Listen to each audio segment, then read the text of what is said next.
Right everyone, it's Asa here. So, brand new build to show you all here. This is a fella in America that's bought this, but he's a Brit and he wanted a Union Jack theme, which is red, white and blue. Also American, also Dutch, also French. But I think with the crisscrosses on this, maybe it's a little bit more British than all of those. But I suppose you could interpret the colour scheme whichever way you wanted. In this man's case, it's Great Britain. So, the build is a Utahraptor OTT, which is a pinch grip variant of a Raptor. It's a juvenile in size. I'm preferring the juvenile in size at the minute with a little bit extra shape in here and there. It feels better, I'm not going to lie. It's a better build and it's shorter as well. We've got lots going on here. This fella has got a lot more than his money's worth. I'm not going to lie because I wanted to push a little bit further. We have got a solid 3mm red G10 core. Then we've got splits either side, alternating blue and white. Then we've got two solid 1mm red liners. So your strength is in those solid three pieces. The centre 3mm piece and then the 1mm liners. There's your strength in the build. And then I've split the faces up also. And they alternate white this side, blue the next. That has come out really, really cool. This build is the thickest Utah I've done. It's 17mm thick, and I'm not going to lie, it could quite possibly be the best feeling Utahraptor I've built to date. With pinch grip, you can get away with the extra thickness because it feels better across the pinch. Whereas brace, I'd prefer brace to be about, I don't know, between 12 and 14mm, depending on the size of the Raptor. There's not much in it, really. I've had to taper the tips down on this because with it being 17mm, the riv nuts went right in. Obviously, I've said before on videos, I want the riv nut to go in and come out into the clip. So when you put your bands in, it hits the riv nuts and it's a nice 4.5, 5mm level. So yeah, to get them to go all the way through and in, I had to drill in considerably, and you couldn't put your thumb on them to tighten them. It would have been a nightmare. It wouldn't have looked very good. I did a couple like it in the past, but you learn as you go along, and this is a better way to do it.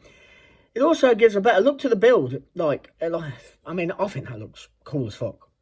I'm happy with the levels, everything about it. It just looks really good, especially on this build and this colour scheme. We've still got slanted tips. You look at it from the front angle, there you can see the chamfer.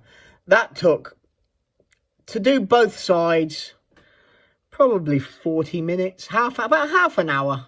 I'd say half an hour to get it. I'd say 15 minutes a tip, the way I do it by hand. It's brought out the lines in the blue G10.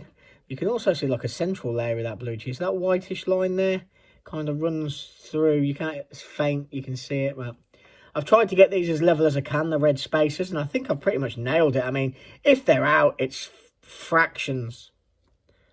I mean, look, it's not bad. And for some reason, the material's actually out. This has been taken from various parts of the same sheet of red material, but it must just, it's not consistent all the way over. I've put two bits together, they're not consistent.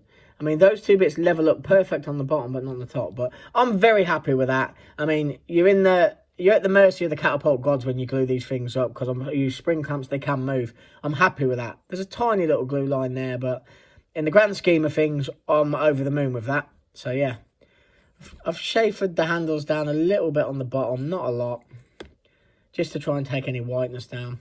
You see this here? We've got the white ring round the pin down the bottom. Now, I drilled through this side with a brand new 5/16 bit. So you'd think you wouldn't get a white line, but I did.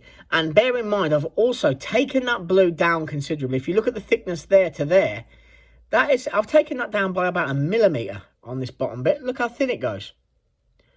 And yet the white line's still there. So this is, I mean, someone said ages ago about the white lines, just sand the face back. Keep sanding and sanding until they disappear. That's a mil and it's still there. How far do you need to sand back? Do you know what I mean? You can potentially destroy a frame doing that. So it is what it is.